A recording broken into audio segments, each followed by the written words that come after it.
नाज़रीन अस्सलाम वालेकुम। मुबाहिसा में आप सभी का खैर मकदम है। मैं हूं आपका मेज़बान सिगेत बाकर। आज के इस प्रोग्राम में हम तेलंगाना की असम्बली की रूदात, यहाँ से फिर हम पार्लियामेंट का रुख करेंगे, यानी पार्लियामेंट और तेलंगाना असम्बली दोनों में जो रूदात रही है, यकीनन हर दो मकाम पर अगर हम देखें ये कि जो कुछ यानी एक तो कौमी सतह पर जिस तरह की सरगर्मियाँ हो रही हैं, जिस तरह की बिल्स के लिए पेशरफ्तें हो रही हैं, उस पर हम नज़र बनाए रखेंगे, उस पर बात करेंगे। वज़ीर आज़म का खिताब हुआ, काफ़ी हमेशा की तरह लंबा चौड़ा बहुत कुछ उन्होंने कहा है, देश के हवाले से, पॉलिसीज़ के हवाले से अपोजिशन को खूब उन्होंने लथाड़ा, उस पर हम बात करेंगे। और इसके साथ साथ अपोजिशन की जानिब से जो इश्यूज़ उठाए गए और फिर तहरीक तशक्कुर पर किसने क्या कहा, अगरचे बहुत कुछ है, लेकिन हम सरसरी तौर पर जायज़ा लेने की कोशिश करेंगे कि लब्बे लुबाब इसका क्या रहा, बिलखुसूस वक्त तरमीमी बिल के हवाले से, यानी हुकूमत अब क्या करने जा रही है और किस तरह से बैरिस्टर असदुद्दीन ओवैसी ने हुकूमत को आगाह किया, खबरदार किया। बड़े ही यानी मुख्तसर वक्त में उन्होंने बहुत सारी बातें हुकूमत को कह दी, हम उस पर भी बात करेंगे। और इसके साथ साथ तेलंगाना में जो कास्ट सर्वे के हवाले से जो रिपोर्ट मुकम्मल हुई, इस रिपोर्ट को आज असम्बली में पेश किया गया, लेकिन इस पर भी बहुत सारे सवाल उठ रहे हैं, चाहे वो कानूनी सवालात हों, चाहे वो यानी एदाद व शुमार के हवाले से हों, चाहे सर्वे में लाखों लोगों के छूट जाने के हवाले से हो, चाहे इसको यानी क्यों एक जिस तरह की हैसियत कानूनी तौर पर होनी चाहिए थे, आईनी तौर पर, क्या वो नहीं की जा रही है, जिस तरह से अकबरुद्दीन ओवैसी ने सवाल किया कि इसको टेबल क्यों नहीं किया गया, इस पर भी हम बात करेंगे। और साथ ही साथ बीसी अकलियतें, ये भी वाकई बहरहाल इस पर भी सवाल खड़ा किया गया कि पहली बार जो है ये इस तरह का एक टर्म जो है सुनने में आ रहा है। क्या ये सारी चीज़ें, क्या वो 4% वाली तो नहीं हो जाएंगी, जिस तरह से कानून के एतबार से इसको अदालत में चैलेंज किया गया। बहुत सारी चीज़ें हैं जिस पर आज के इस प्रोग्राम में मुख्तसर वक्त में हम इसको जो है कवर करने की कोशिश करेंगे। मेरे साथ स्टूडियो में मौजूद है सीनियर सहाफ़ी, सियासी तज्ज़ियाकार एम माजिद साहब। मैं माजिद साहब का स्टूडियो में इस्तकबाल करता हूँ। माजिद साहब अस्सलाम वालेकुम। बहुत शुक्रिया भाई साहब, आपने वक्त दिया। नाज़रीन, साथ ही साथ हम दिल्ली असम्बली इंतखाबात जो कल होने जा रहे हैं, यानी हर चीज़ जमहूरियत में बड़े ही धूमधाम के साथ, एक जानिब जो है ऐवान भी चल रहे हैं और उसकी सरगर्मियाँ भी हैं, दूसरी जानिब जो है हुकूमतें बनाने के लिए और अवाम के मैंडेट को लेने के लिए वो भी सरगर्मियाँ जारी हैं। अब इस दरमियान जो है इल्ज़ाम तराशियाँ भी जारी हैं, उसको भी हम कवर करेंगे। भाई साहब, आगाज़ करेंगे हम तेलंगाना से, हम पार्लियामेंट की तरफ जाएंगे। तेलंगाना में सबसे पहले ये समझ लेंगे, क्योंकि यहाँ पर वज़ीर आला रेवंत रेड्डी ने मरकज़ को भी दावत दी है कि आप भी हमारी तरह जो है घर घर ये सर्वे कराएं, क्योंकि ये बहुत ज़रूरी है।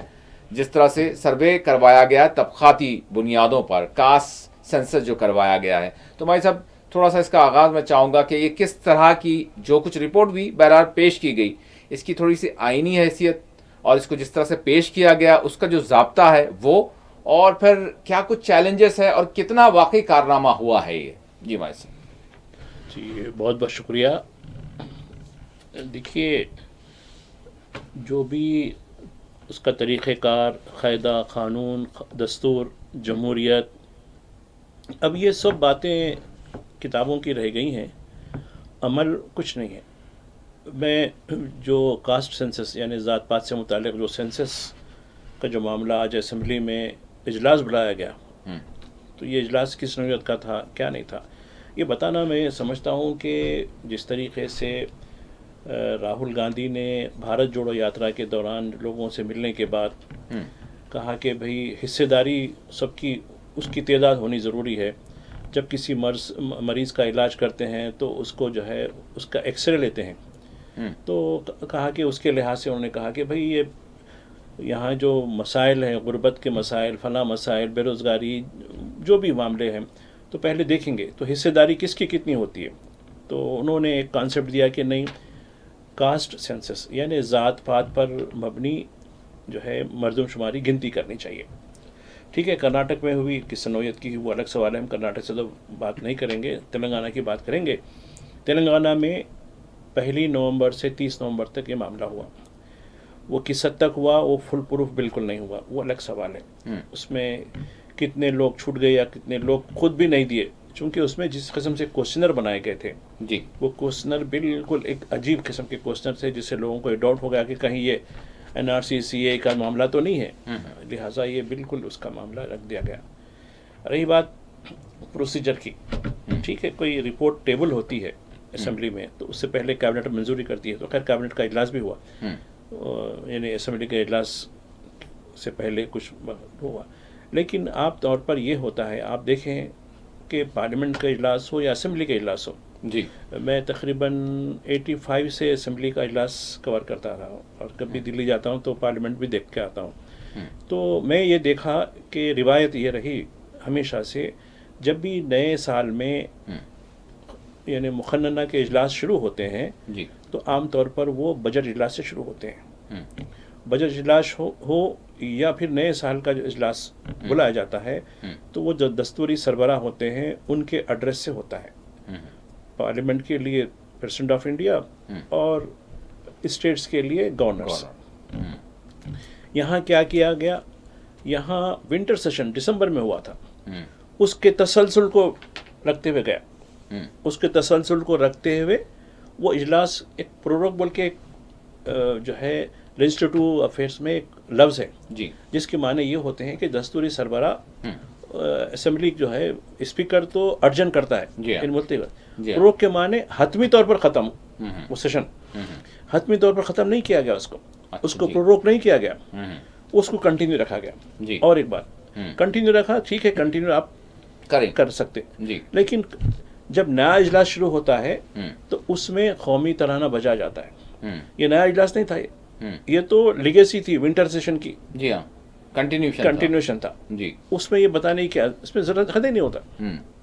यहाँ किया गया इस तरीके की, यानी बता रहा हूँ कि प्रोसीजर लैप्स, कोई दस्तूर वगैरह कोई सुनने वाला नहीं है अब तो, बस हमारी जो मर्जी है करेंगे।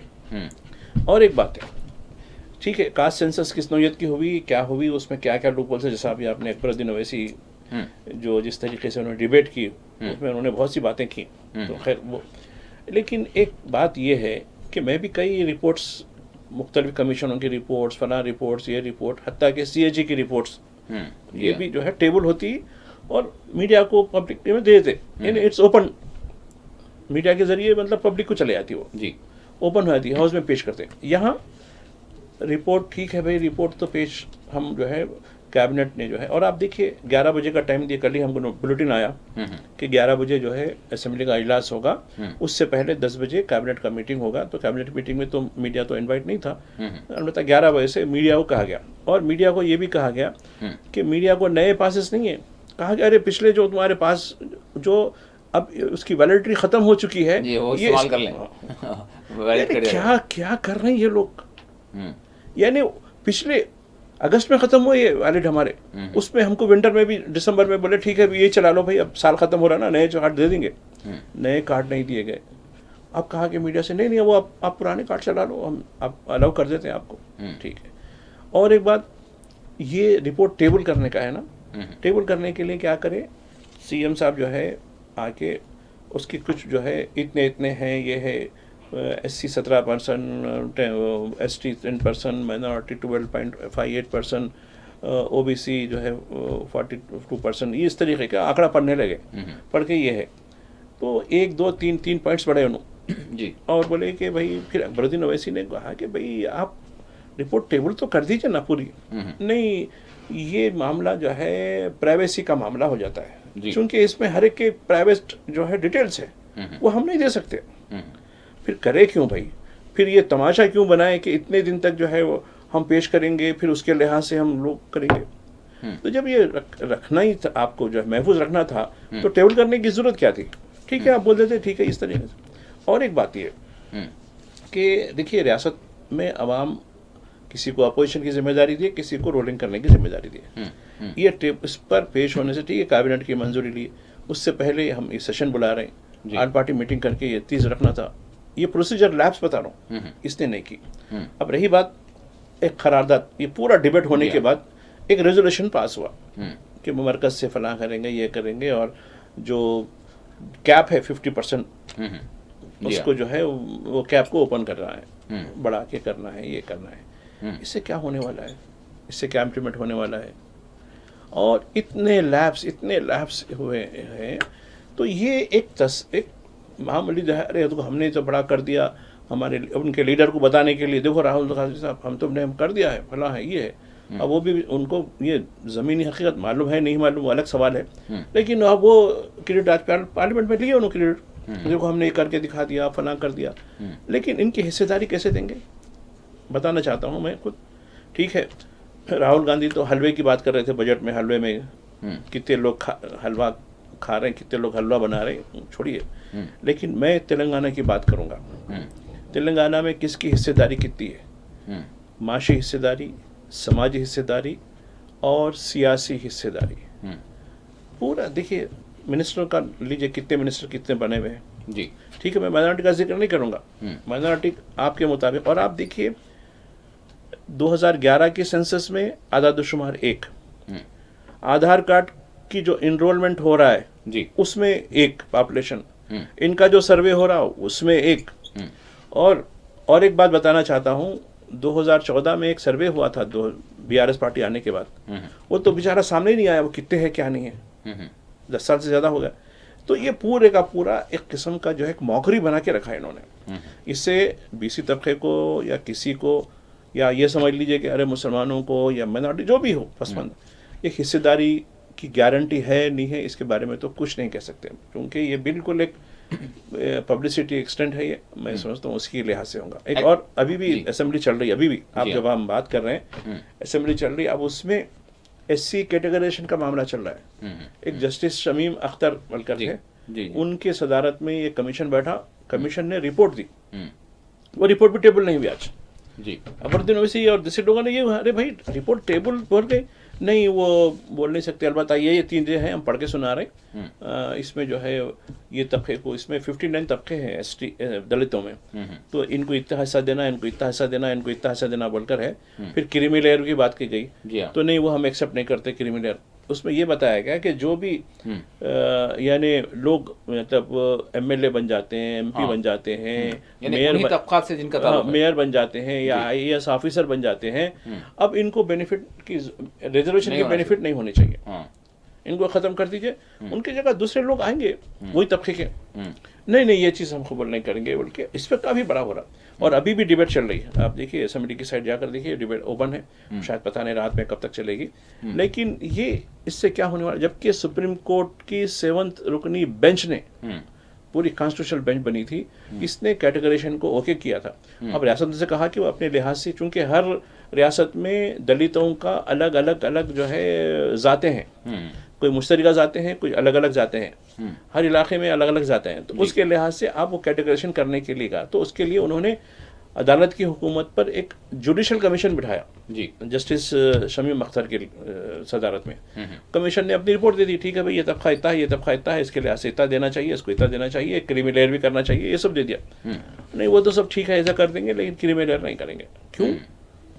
आपको जो है जो बड़े जो तबके को खुश कर रखना है, जो अब आप देखिए, तो ये जब नाइंसाफ़ी जब रहेगी तो मैं समझता हूँ कि इसका आगे चलकर इसका हल एक मामलों एक आगे चलकर ये होगा, सिविल वार जैसी सूरतें हो जाएगी। वैसी हो रहा, मरकज़ में वैसी हो रहा, रियासत में वैसी हो रहा। भाई साहब, होना क्या चाहिए था कानूनी तौर पर? क्या एक लाहे अमल था जिसके ज़रिए वाकई सभी जो है इसको हाँ संजीदा कदम इसको करार देते?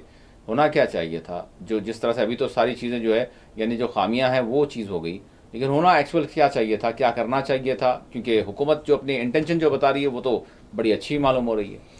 नहीं ये तो बता रहा हूँ मैं कि देखिए इस वक्त रिजर्वेशन कैसे आया अपने पास। रिजर्वेशन देखिए, दस्तूर में रिजर्वेशन की कोई गुंजाइश नहीं है, सब एकसा है। जी हाँ, कानून की नज़र में सब एकसा है, हर एक के लिए ऐसा है। लेकिन 52 में ये बताया गया कि चूंकि दलित तबका काफ़ी जो है समाजी तौर पर बहुत ही पिछड़ा हुआ है, इसको ऊपर लाने के लिए सिर्फ 10 साल के लिए 52 से 62 तक जी इस तबके को हम जो है तालीम में, रोज़गार में और दीगर जो है सियासी मामलों में, यानी जो एमएलए एमपी वगैरह जो भी होते हैं उसमें इनको तहफ़्फ़ुज़ात फराहम करेंगे। जी हाँ। अब तो इसमें यह हुआ है कि कोई हुकूमत अभी तक ऐसी नहीं पैदा हुई, अरे भाई 10 साल हर 10 साल को रिन्यूअल क्यों हो रहा। जी हाँ, सिर्फ ये तबके। और आप कितने साल से देते आ रहे हैं, 52 से लेके अभी तक कितने साल हो चुके हैं, आप देखिए अंदाजा लगाइए।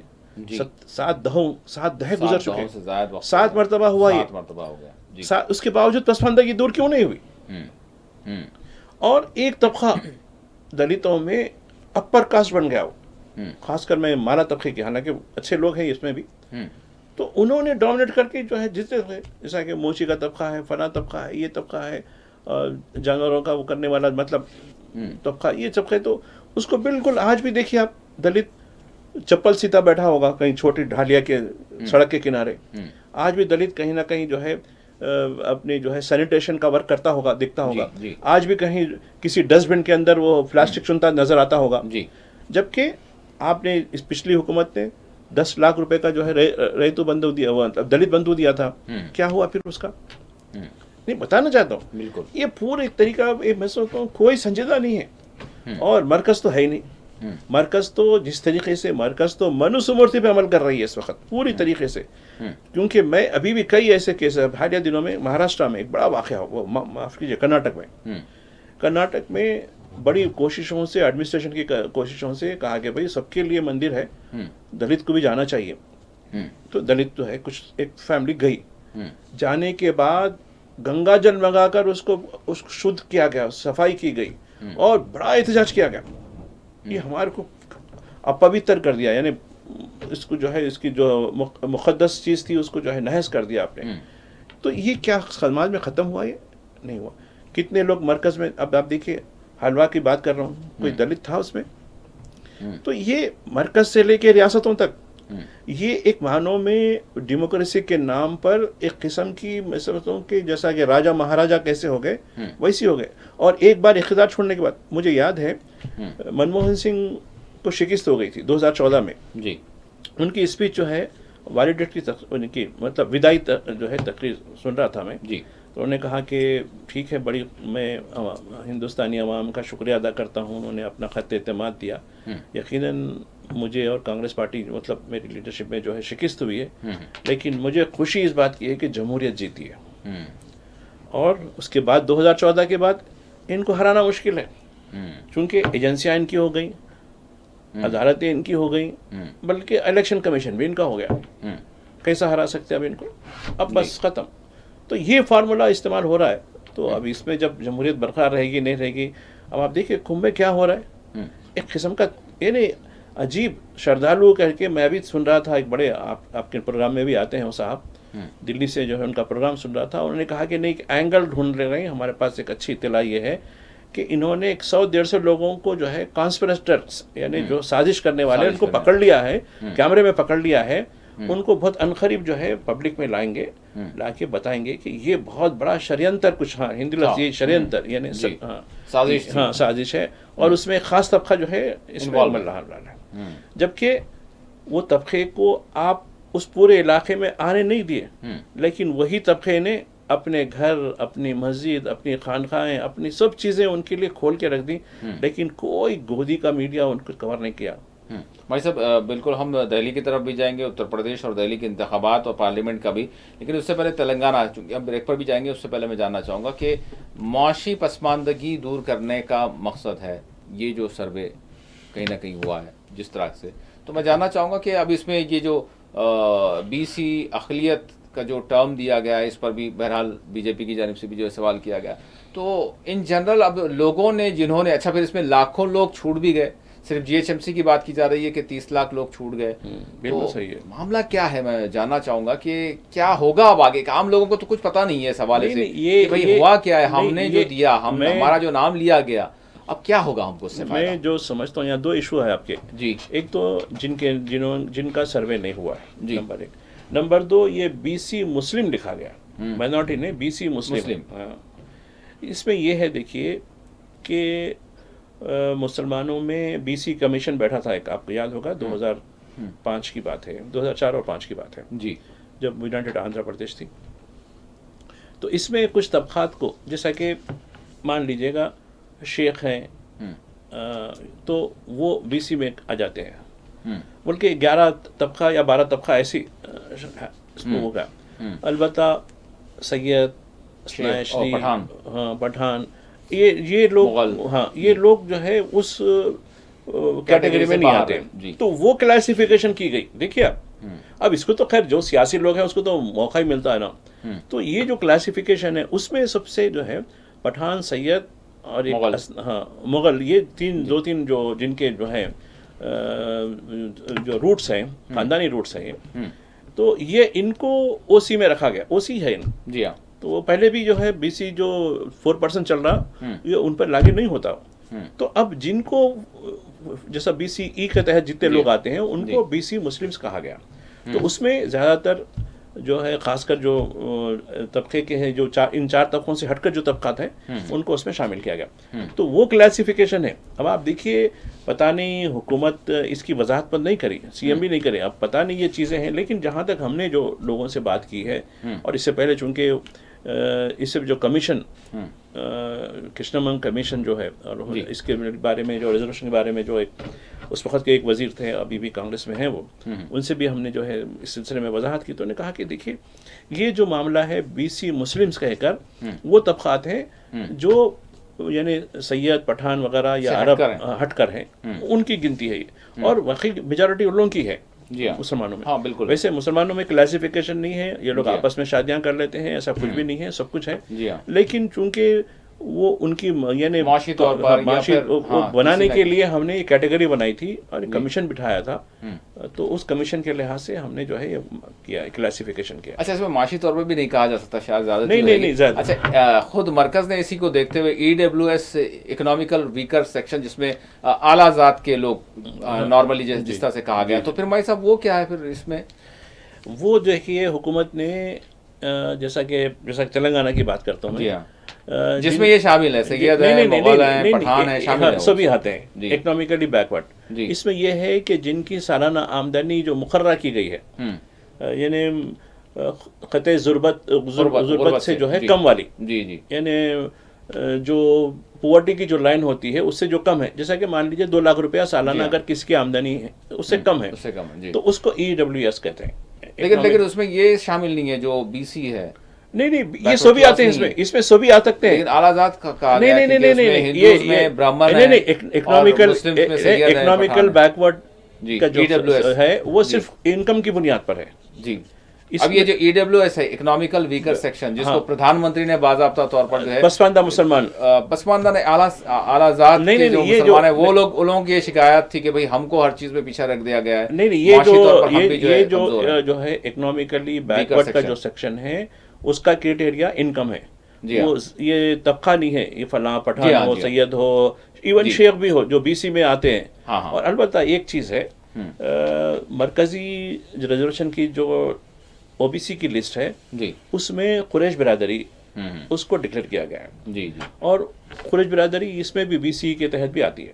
जो कुरैशी जो होते हैं, कुरैशी में भी 2 किस्म के हैं जी, नहीं, एक तो बुच्चर कुरैशी होते हैं, एक ऐसे सैयद कुरैशी होते हैं, यानी जो यानी कबीला कुरैश से ताल्लुक, हाँ वो जी। ये बुच्चर कुरैशी के अंदर नहीं आते वो लोग जी। और ये बुच्चर कुरैशियों के अंदर भी 2 किस्म के हैं जी, यानी एक बड़े जानवर के हैं तो एक छोटे जानवर के होते हैं। तो ये बड़ी अजीब, यानी मतलब इसको जो है अपन थोड़ी सी स्टडी करें तो ये सारी चीज़ें समझ में आती हैं, लेकिन आम आदमी को हम बताना ज़रूरी भी होता है, क्योंकि जब तक आप ये समझ नहीं पाएंगे ये मामला क्या है, तो ये है। क्योंकि कई ऐसे बड़े बड़े लोग हैं, मैं कई लोग, एक बड़े प्रोफेसर साहब थे तो उनका नाम भी कुरैशी था, तो मैं उनके बारे में जान रहा था, तो अरे नहीं आपके वालिद तो फलाही है, बोला नहीं ये हम लोग अरब से आए थे, ये अहले कुरैश हमारा वो सल्तनत है। अभी भी कई ऐसे लोग हैं, हैदराबाद में भी हैं ऐसे लोग जो बुच्चर कुरैशी नहीं होते जी। तो ये एक फैमिली, तो इसके लिए हमें किसी नाम देखकर जो है अपन को वो नहीं करने की जरूरत है। अभी कई लोग हैं उलूवी, रजवी वगैरह बोलकर है, तो मैं समझा कि शायद ये हसना अशरी लोग होंगे, तो उन्होंने कहा कि नहीं हम हनफी हैं, फला है, ये जो भी हो, खैर जी हाँ जी। तो ये जो क्लासिफिकेशन है, नाम देखकर हम उनका अंदाज़ा नहीं कर सकते जब तक कि उनका रूट नहीं देखें। लेकिन ये सारी चीज़ें हैं। बहरहाल अब हुकूमत इसको किस तरह से करेगी, और ये जो कास्ट सेंसस हुआ है ये इससे कितना फायदा होगा, ये एक बहुत बड़ा सवालिया निशान बनकर रह जाता है। नहीं, एक चीज़ बताना चाहता हूँ, फायदे की बात आप कर रहे हैं, फायदा तो आम लोगों को मिलने वाला नहीं है, सरकार इसका सियासी फायदा उठाने की कोशिश करेगी। रुख करते हैं दिल्ली का और आगाज करेंगे पार्लियामेंट से। माजिद साहब, पार्लियामेंट में आज प्रधानमंत्री ने तहरीक तशक्कुर पर मतलब बहरहाल बहुत सारी चीज़ें जो है समेट लेते हैं और कुछ मुख्तसर से वक्त में क्या क्या किस किस पर बात करें, कौन कौन सी बात करें, कौन सी तरक्की की बात करें और कौन सी जो है फलाह बहबूद की बात करें, सबके साथ की बात करें, सबके विकास की बात करें। जी वैसे देखिए, अभी कुछ देर पहले पार्लियामेंट में यकीनन वोट ऑफ थैंक्स जो प्रेसिडेंट ऑफ इंडिया का जो एड्रेस हुआ था उस पर जो है जवाब देते हुए, जो डिबेट हुई उस पर जवाब देते हुए उन्होंने अपोजिशन को ही तनकीद का निशाना बनाया और कहा कि जितने मसाइल जो भी बहस रहे हैं ये अपोजिशन की वजह से हो रही है। अब मैं समझ नहीं पा रहा हूँ कि क्या अपोजिशन की हुकूमत है क्या इस वक्त। मुझे ऐसे ही दिख रहा था उनकी जो तकरीर, उनका जो रिप्लाई देख रहा था, तो हर चीज़ के लिए वो अपोजिशन को ब्लेम कर रहे हैं, हर चीज़ के लिए अपोजिशन को ब्लेम। तो फिर सरकार में कौन है फिर? अभी 11 साल से सरकार में कौन है? यानी इनकी जो टैक्टिस है, इनकी जो स्ट्रेटजी है, वो इस हद तक है वो खुद को जो है एक विक्टिम, यानी बिल्कुल जो है मुतासिरा आवाम के सामने पेश करके, यानी जो सिंपैथी गेन करते और कहा अरे ये लोगों की वजह से हो रहा सब चीज़ें, हम तो करने के लिए। अब रही बात, देखिए जहाँ तक है मैं एक बात बताना चाहता हूँ कि खैर प्राइम मिनिस्टर साहब जाएंगे एक हफ्ते के बाद, अमेरिका जाने वाले हैं जी, शायद एक हफ्ता भी नहीं है, लेकिन अभी मैं खबर जो है दे रहा कि फौजी तैयारे से, जी मिलिट्री तैयारा C-17 और उसमें 250 हमारे हिंदुस्तानियों को वापस भेजा जा रहा है। जी, वही पहली खेप है वो। नहीं और आप देखिए अमेरिका को आप किसी जो है पैसेंजर फ्लाइट से जाने के लिए 18 घंटे लगते हैं आपको, और पैसेंजर फ्लाइट में आपको सीटें रहती हैं अच्छी जी, और कुछ खिदमतगुजार खातून और मर्द भी रहते हैं आपके लिए, वक्तन फ़वक्तन आपके लिए जो भी करना है। कभी आप जो है ट्रांसपोर्ट तैयारे को कभी अंदर से देखे, आप तजुर्बा करके देखिए किस तरीके से बेंचा रहते खाली। जी हाँ। और वो तैयारा जो है वो तो फौजियों के लिए मतलब हाँ, वो रहता जैसा आप बसों में उसमें जो रहता ना, वैसा रहता, और वो ज्यादा वक्त लेता। और एक क्या करते हैं, यानी उन्हें 1 महीने तक संभाल नहीं सकता, उसकी अंतड़ियां वगैरह जिस किस्म का जो हिसाब लेते हैं जी, यानी देखो इस हद तक गिर सकती अमेरिका की जो है सिविलाइज हुकूमत। ठीक है भाई, ठीक है, गैर कानूनी तौर पर आपकी ना कहीं कमी थी होंगी, बल्कि कानूनी तौर पर घुसे। अगर आप पहले से जरूरत थी, नहीं जो है जरूरत ही नहीं थी, फिर भी वो लोग कैसे आए? अरे आपके गेट खुली थी बोल के आए। जी हाँ, वैसा आपकी गेट बंद रही थी तो क्यों आते थे वो लोग? जी हाँ, आपकी गेट खुली थी जब, ठीक है, जब आ गए ठीक है, उनको एक रिस्पेक्ट के साथ लाना था। लेकिन हिंदुस्तान की हुकूमत उस पर एहतजाज नहीं कर रही, बल्कि इनको खुश हो रही, मैं दोस्त से, मेरे डियर फ्रेंड से मिलने जा रहा हूँ, वो जिक्र जो है हुआ। और चीन के बारे में अब देखिए, स्टार्टअप की बात हुई, राहुल गांधी ने भी रखी थी जी, तबाह हो गया स्टार्टअप हमारा। इसके बारे नहीं, हमने स्किल यूनिवर्सिटी का, फला का, और हमने जो है स्किल के लिए एक मिनिस्ट्री भी कायम कर दी। जी हाँ, अच्छा कायम करी तो फिर हमारा कुछ प्रोडक्शन होना चाहिए था ना, पूरा प्रोडक्शन। और मुझे ये आजकल जो मामला चल रहा, मुझे एक एग्जाम्पल बड़ा पसंद आया कल राहुल गांधी का जी। उन्होंने कहा कि जो वार जो होती है, जंग जो होती है, फौजियों के दरमियान की जो जंग होती है जी, वो हेवी व्हीकल, जो आर्मर व्हीकल जो होती है, जिसको हम बख्तरबंद गाड़ी या तोपखाना कहते हैं जी, वो भारी भरकम चलता हो, उस भारी भरकम को एक छोटी सी बैटरी पे चलने वाला ड्रोन तबाह कर देता जी हाँ। तो ये जो दौर है, ये दौर इलेक्ट्रिकल मोटर का दौर है, ये दौर ऑप्टिकल फाइबर का दौर है जी हाँ, एआई का दौर है। एआई में जो है डीप सीक के नाम से एक हो गया, एक बॉट आ गया, और हम किधर। और एक बात ये कि इसका जवाब प्राइम मिनिस्टर नहीं दिए, कहा कि हमारी फौज में, हमारी इंफ्रास्ट्रक्चर में वो चीनी बैटरियां इस्तेमाल हो रही जी अफसोस, जबकि चीन 2000 किलोमीटर बैठा हुआ है। तो ये मैं समझता हूँ कि इनके जुमले बहुत अच्छे रहे, जुमलों में उन्होंने खूब वो भी तकरीर की। और आप जिस तरीके से जो डिबेट, यानी जब प्राइम मिनिस्टर की बात के वक्त जब इंटरव्यू हुआ लीडर ऑफ अपोजिशन जी, उस पर जब उन्होंने बात की कि ये चीज़ सही नहीं है, आप ये गलत कह रहे हैं, उस पर हंगामा हो गया। और अब उन पर लेबल लगा जा रहा है कि इन्होंने तौहीन की, ऐवान की, फला है, ये खैर जो भी हो करते हैं। तो मैं समझता हूँ कि वज़ीर आज़म ने सिवाय जुमलाबाजी के कुछ ख़ास उसका जो है जवाब नहीं दिया, जबकि कई कमियों की निशानदेही की गई। बेरोजगारी की निशानदेही। और आप देखिए डॉलर के मुकाबले में इंडिया का जो करेंसी है किस हद तक जी। गिर चुकी है, जी हाँ। 87। हम्म। जबकि ये बताया गया है कि 2014 में जब इन्होंने इख्तियार लिया हम्म। तो 61 रुपया, यानी 60 रुपया कुछ वो था, समझिए 61 रुपया समझ लीजिए जी वैल्यू थी। वैल्यू थी। जी। वो कितना चले गई, अभी 27 यानी रुपया आगे वो हो गया, समझिए। जी। जी। तो ये चीज़ हो गई। दूसरा, हमारा इंपोर्ट और एक्सपोर्ट का जो बैलेंस है जी। वो पूरा डिस्टर्ब हो गया। हम्म। हमारी जो इंपोर्ट ज़्यादा हो गई, एक्सपोर्ट कम हो गई। हम्म। और एक चीज़ बताना चाहता हूँ, जी। अमेरिका ने इस वक्त मैक्सिको, कनाडा, चीन पर जो है चले, खैर मैक्सिको को पास करा यानी रोक के एक रखा, महीने के लिए जो है, खैर जो भी हो दे दिया। जी। तो अब इसमें जो है लेकिन हिंदुस्तान चाइना पर नहीं किया और चाइना ने भी जवाबी कार्रवाई जॉब कर करे। जी। लेकिन हिंदुस्तान ने क्या किया, अमेरिकी प्रोडक्ट हम्म। टेस्ला जो कार है, जी हाँ। डेविड जो अपने हैरिसन जो गाड़ी है, जी हाँ। उस पे जो है टैक्स की छूट दे दी। हम्म। यानी यानी जाने से पहले हम आपको और करते जाएंगे। यानी कितनी भी चापलूसी करो, जो जो जो तबका सेल्फिश होता है और अपने मफाद के लिए सोचता है, खासकर मैं अमेरिका की बात कर रहा हूँ, वो आपकी कितनी मोहब्बत को वो नहीं समझता। उन्हें बोलता हाँ इसमें भी कुछ ना कुछ है। तो उसके तोहफे के तौर पर उसने 250 लोगों का एक कंटीजेंट को हमारे पास भेज दिया।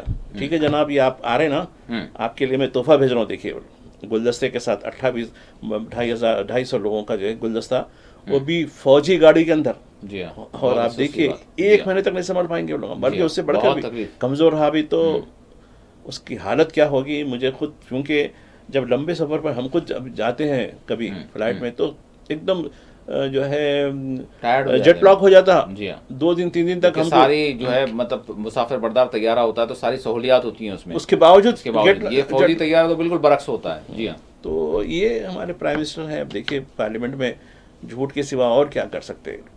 जी भाई साहब, इसके साथ साथ जिस तरह से बैरिस्टर असदुद्दीन ओवैसी ने बिलखुसूस जो वक्त तरमीमी बिल के हवाले से जो हुकूमत को इंतबाह दिया, आगाह किया कि आप किस तरह का ये जो है क़ानून लाना चाह रहे हैं और किस तरह से जो है आप इसको आगे बढ़ा रहे हैं, तो बहरहाल जितना मुख्तसर वक्त में बोलना था बैरिस्टर असदुद्दीन ओवैसी ने उस हवाले से हुकूमत को जो है आगाह किया। क्या आपको लग रहा है आगे जो है किस तरफ जा रहे हैं? देखिए हुकूमत का मंशा मुसलमानों को नीचे कर दिखाना है, हाशिए पे लाना है। ये तो 2014 से इनका एजेंडा है और एजेंडे पे वो एक के बाद दिगरे काम कर रहे हैं।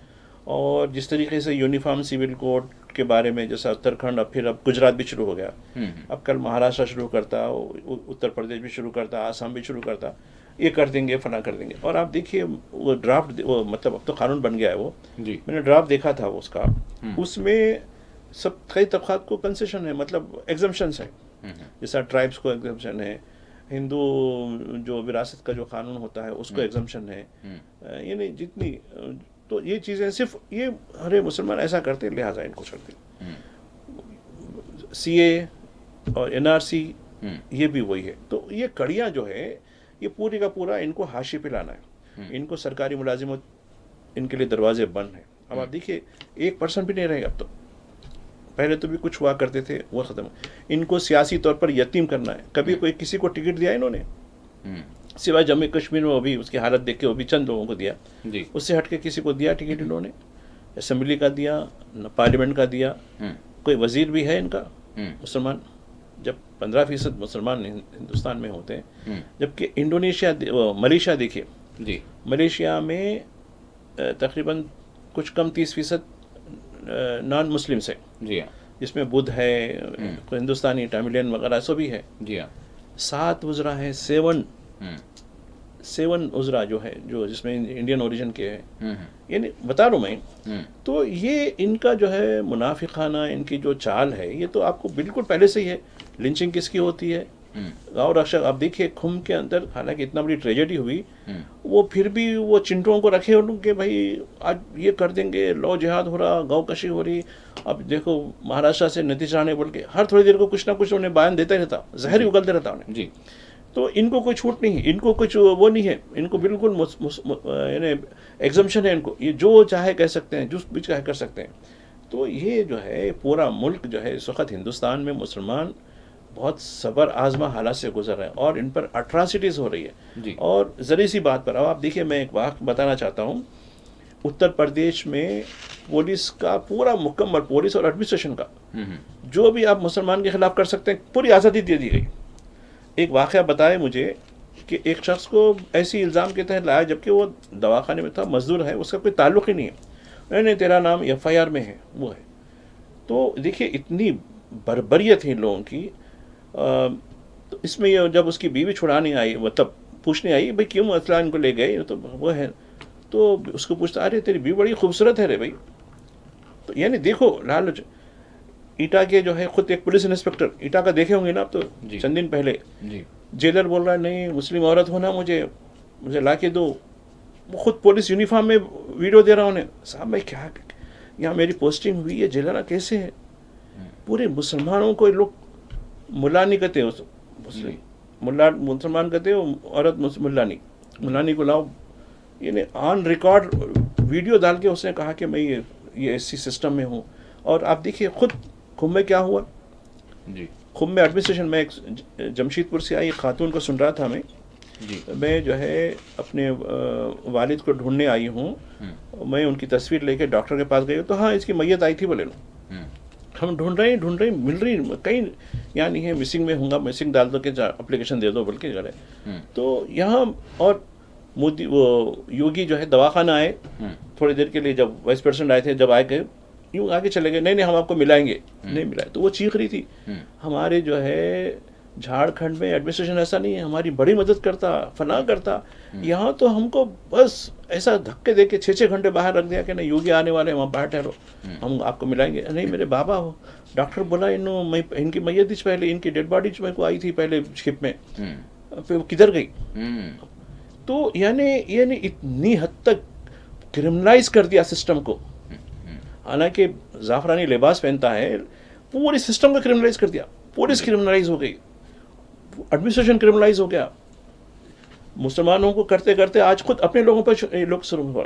अब ये जितने श्रद्धालु थे क्या हिंदू नहीं थे वो लोग। और आप देखिए हिंदुओं की मदद कौन कर रहा है। इलाहाबाद में, इलाहाबाद जो है यहाँ भी एक दक्कन पेनिस्टर वाले जो है बहुत मशहूर आदमी है, उनका ताल्लुक भी वो है। तो उनके किसी लोगों से हमारे दोस्त ने बात की तो कहा कि नहीं भाई बहुत बड़ा काम कर रहे हैं हम लोग, मगर पब्लिसिटी की ज़रूरत भी नहीं है, हम जो है बस एक इंसानियत के लिए कर रहे हैं। अब कोई पब्लिसिटी हम तो चाहते भी नहीं, करते भी नहीं।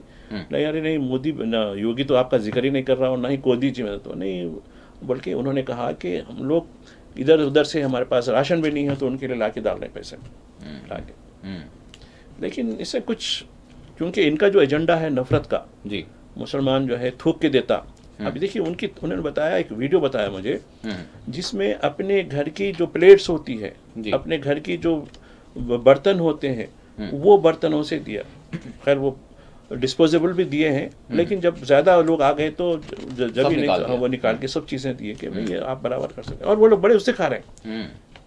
तो ये जो चीज़ें हैं, ये कौमी इज्जती वगैरह इनको अब ज़रूरत नहीं है।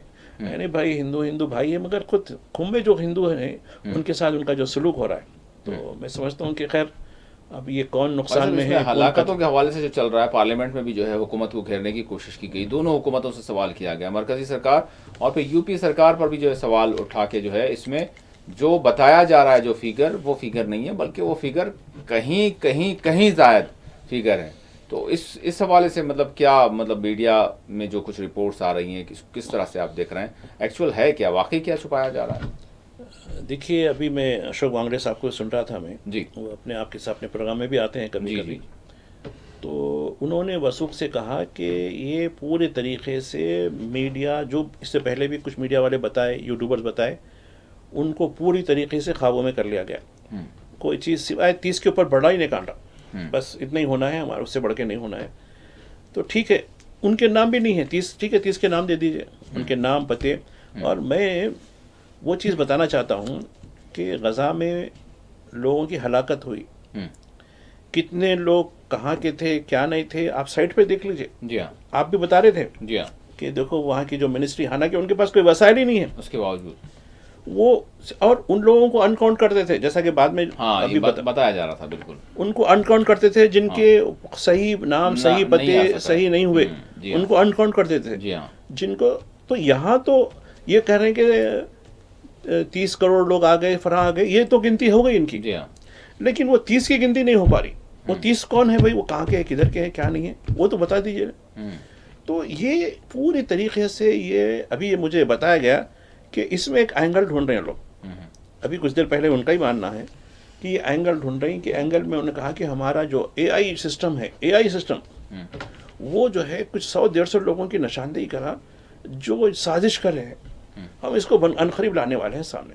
और उन्होंने बोले वो कौन आने वाले हैं, हमको अभी भी पता है, वो ये फला फला आने वाले हैं, ये है। उसके बाद एक पूरा एक नरेटिव पैदा करके पूरा गोदी मीडिया में चलाया जाएगा। और एक बात, वहाँ जो है वो एक शॉप थी एक सेक्टर पे, जो है हल्दीराम बोल के शायद बड़ा जो है वो आउटलेट है, वो उसकी जो निगरान औरत थी, खातून थी, उसको गायब कर दिया गया। उसने बताया कि मेरी दुकान तो लूट गई, पूरी चली गई, लेकिन यहाँ मैं अपनी दुकान के सामने 7 लाशें देखी थी। ये घग्गर से हटकर है, ये अलग है। जी जी जी जी। Second one. उसके बाद से वो औरत को गायब कर दिया गया। वहाँ कोई दूसरे लोग आ गए, वो हल्दीराम की दुकान में, नहीं हम जिम्मेदार हैं, भैया ऐसा कुछ नहीं, ये अफवाह थी। अरे बड़े औरत वो कौन थी कि वो हमारे कोई ताल्लुक नहीं उसका, बड़ा। तो उसका वीडियो भी जो है उसको विड्रा कर लिया गया जी। तो ये पूरी तरीके से ये छुपाने का काम कर रहे हैं। और आप देखिए, अब कुछ देर पहले मैं योगी सुन रहा था जी। उन्होंने कहा कि ये जो है, जो लोग ऐसी बातें कर रहे हैं सनातन विरोधी लोग हैं। हाँ। और ये बिल्कुल जो है देशद्रोही लोग हैं, इन्होंने ये फैलाया दिया है, ऐसा किया है, ऐसा कुछ भी नहीं है, ये बिल्कुल जो है ये बिल्कुल अलग है। इस तरीके की उन्होंने बात की। तो यानी सनातन यानी विरोधी हो गए ये लोग, जो भी इस बात कर। बड़े अफसोस की बात है। बहरहाल ये सूरत हाल है। कुंभ का मेला आपने जो है इसको जो है तश्कील तो दे दिया, और एक बड़ा इवेंट हम कह सकते हैं रिलीजियस आपने रख दिया, और 40 करोड़ से ज़्यादा लोगों के आने की जो है आपको पूरे, यानी आपने न सिर्फ यानी अंदाज़ा किया बल्कि इनवाइट किया, गिनती भी कर ली है। बिल्कुल बिल्कुल। और सारी दुनिया का जो है एक सबसे बड़ा इंसानों का जो है एक हम कहेंगे कि एक इस यहाँ पर जो है गैदरिंग हुई लोगों की। तो ये सारी चीज़ें हुई, तो फिर उसके इंतजामात भी वैसे ही होने चाहिए थे। अब ये जो सवालात उठ रहे हैं, तो इसका सवाल का जवाब जो है ना रियासती सरकार से कुछ मिल रहा है, ना जो है मरकज़ी सरकार की जानिब से कुछ मिल रहा है, जबकि हज़ार करोड़ रुपए इस इवेंट के लिए जो है लगा दिए गए। और वो हज़ार करोड़ रुपए किसके थे, ये भी एक बहुत बड़ा सवाल है भाई साहब, और वो भी एक मजहबी उसके लिए। भाई साहब, अब दिल्ली के इंतखाबात, बहरहाल सारी इंतखाबी मुहिम्मात हुई, और ज़बरदस्त जो है हम कहेंगे कि इंतखाबी मुहिम में हिस्सा सभी ने लिया। लेकिन अब कल इंतखाबात भी हैं, और फिर इंतखाबी ज़ाब्ते अखलाक का भी जो पूरा जो है पासो लिहाज रखा जा रहा है, रखा जाना चाहिए। इसके साथ साथ थोड़ा सा मतलब मैं जानना चाहूँगा आपसे कि जो इंतखाबी सरगर्मियाँ रही, इसमें ये कहा जा रहा है कि जो मुल्क की एक बड़ी जो है कौमी पार्टी है, उसकी जानिब से वो जो है शद्दोमत, वो जो है मुजाहरा नहीं हुआ, जो सिर्फ हम देख रहे हैं कि ठीक है दूसरी पार्टी जो बरसर इख्तिदार है वो तो है अपने मकाम पर, और फिर वहाँ की जो पार्टी है दिल्ली की, उसके दरमियान एक कांटे का मुकाबला देखा गया। लेकिन ये जो पार्टी जिसने एक अरसे तक मुल्क में जो है इख्तिदार संभाला, वो थोड़ी सी जो है कमज़ोर उसकी जो है कैंपेन रही। अभी आप ज़ाब्ते अखलाक की बात कर रहे थे जी, तो अंग्रेज़ी में उसको कोड ऑफ कंडक्ट कहते हैं। थोड़ा सा आप उसमें मैं तरमीम चाहता हूँ जी, कोड ऑफ मिसकंडक्ट। अच्छा, ये लफ्ज़ बेहतर होगा जी।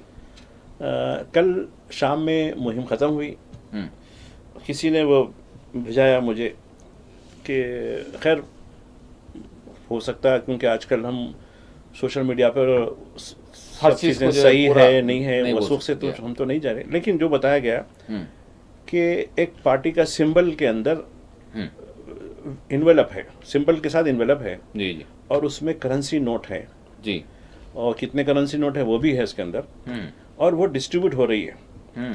किसी जो है एक जहदकार ने बाकायदा तौर पर ऑब्जर्वर को बताया इलेक्शन के, अरे भाई ये चीज़ हो रही है, आप देखिए, हाँ yes we taken a note of it. Election क्या है, इलेक्शन है या मजाक है? तो इसलिए कह रहा हूँ कि code of misconduct, code of conduct मत लिखिए, वो ज़ाब्ते अखलाक नहीं, ज़ाब्ते बद अखलाक लिखिए। सुने आप इस तरीके की, तो ये खुले हम चल रहा है। खुले आम और जिस हद तक जाना था, एक तो ये इलेक्शन से पहले आपको याद होगा अरविंद केजरीवाल तो खैर बड़े स्टेक होल्डर हैं और वो भी उसी स्कूल के ही हैं, तो खैर उनकी क्लास थोड़ी कम है, किसी और की ज़्यादा है, उनकी ज़्यादा है, दूसरों की ज़्यादा है, वही स्कूल के ही हैं उन्होंने भी, तो खैर उससे हमें मतलब नहीं है। लेकिन वो उन्होंने कुछ लोगों को पेश किया था जिसमें कहा गया कि देखो ये साहब हैं, इनका इन्होंने पार्लियामेंट में वोट डाला, इनका ऑर्डर गायब है। उन्होंने कई हजार वोटों की डिलीशन की बात की थी। इस पे इलेक्शन कमीशन ने, जो खुद दिल्ली में रहता है, कोई नोट नहीं दिया, नहीं वो लिस्ट हो गई, फला हो गई, ठीक, ये हो गया। फिर एक और चीज़ उन्होंने बताई, क्योंकि मैं काफ़ी तो सारे दावों को मुस्तरद कर दिया गया ना वैसा। हाँ, तो एक और चीज़ बताई उन्होंने, इतने हजार फला कॉन्स्टिट्यूंसी में इतने हजार वोट ऐड हुए, इतने हजार वोट हुए, ये हो गए। तो इस पर ने कहा कि उस पर भी कोई जवाब नहीं दिया। फिर एक बात उन्होंने और एक बात कही कि मुबारक हो राजू कुमार साहब, आप चीफ इलेक्शन कमिश्नर हैं, अब चंद महीने रह गए हैं आपकी मियाद के लिए, आपका गवर्नर का होदा तो पक्का हो गया आपका, या तो फिर राज्यसभा तो जरूर जाएंगे जाएंगे, उसमें छोड़िए। यानी इस हद तक हो चुका है। और कल पार्लियामेंट में ये बात हुई, पार्लियामेंट में आज भी जो है प्रियंका चतुर्वेदी जो शिवसेना की उद्धव ठाकरे की पार्टी के हैं, उन्होंने कहा था कल तक तो हमें ये था कि एजेंसियों का ईडी, सीबीआई, आईटी, ये सारा, अब एक और इजाफा हो गया, ईसीआई का भी इजाफा हो गया। तो अब ईसीआई भी हम एक जो है फरीक बन गया कि जमहूरियत को हमारी ख़त्म करने और कैसे करने के लिए, बल्कि उन्होंने कई महाराष्ट्र की मिसालें दी जो मैं आपको शायद प्रोग्राम से पहले बताया हूँ कि इस तरीके से। तो ये सिचुएशन में हम जमहूरियत की बात कर रहे हैं, विश्व गुरु होने की बात कर रहे हैं, हमारी करेंसी, हमारा एक्सपोर्ट और हमारा जो है स्टार्टअप, ये किस हद तक हो चुका है, और बेरोज़गारी रैम्पट हो चुकी है।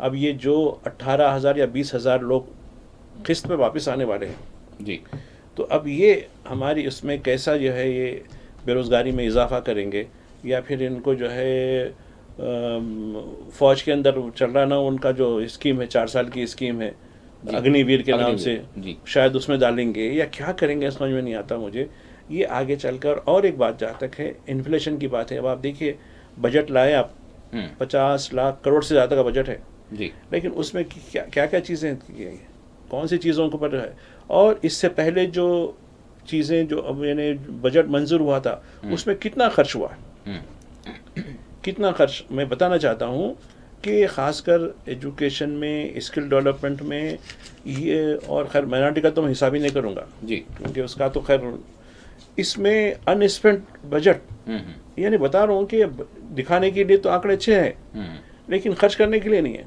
तो इसलिए कहते हैं ना कि 100 गज वारना है, 1 गज फाड़ना नहीं है, तो एक मुहावरा जो होता है, तो उस तरीके का ये सरकार काम कर रही है। जी भाई साहब, आखिरी सवाल करूंगा, एक तो वक्फ तरमीमी का हो गया, बिल का है मामला, फिर उसके साथ साथ यूसीसी के हवाले से क्या आपको लग रहा है, मतलब अभी ये जो बजट सेशन जो चल रहा है इसमें बहुत सारी चीज़ें जो है खुलकर सामने आएंगी और बहुत सारी तब्दीलियाँ होंगी, आइनी तौर पर, क़ानूनी तौर पर पेशरफ्तें होंगी, आगे बढ़ेंगे, माशी मामलात हैं, इक़्तिसादी मामलात हैं, लेकिन उसके साथ साथ बिलखुसूस मुसलमानों के हवाले से जो बिल्स हैं या फिर जो इक़दामात हैं, वो उस हवाले से हम क्या उम्मीद कर सकते हैं अब भी, और फिर क्या ख़दशात जो है वाज़े तौर पर हैं?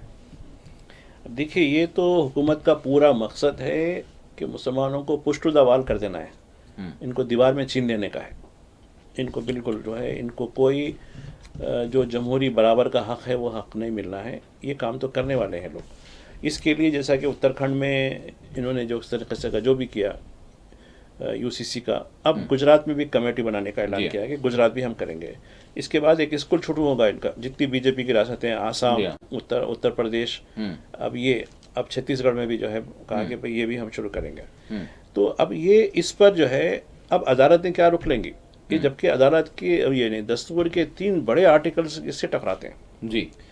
दस्तूर में जमानत कुछ और दी जाती है, यहाँ कुछ काम और होता है। तो ये अब अदालतों का ये फ़र्ज़ है।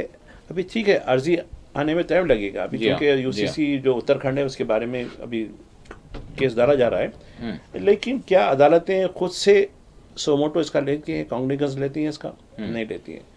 लेने के बाद भी ठीक है, टाइम लगेगा, फला करेंगे, ये करेंगे, जबकि निफाज हो चुका उत्तराखंड में, इसके बारे में जो है अभी कुछ बात नहीं हुई। तो मैं समझता हूँ कि यहाँ इस मुल्क में दस्तूर की हुक्मरानी एक बहुत बड़ा संगीन चैलेंज बन चुका है। हम्म, जो लोग दस्तूर के, हालांकि मेजॉरिटी दस्तूर के हामी है, हम्म, ये चंद मीडिया के जरिए ऐसा उभार रहे हैं कि जितना मेजॉरिटी तबका है ये सब एक साथ साथ है, बल्कि नहीं है।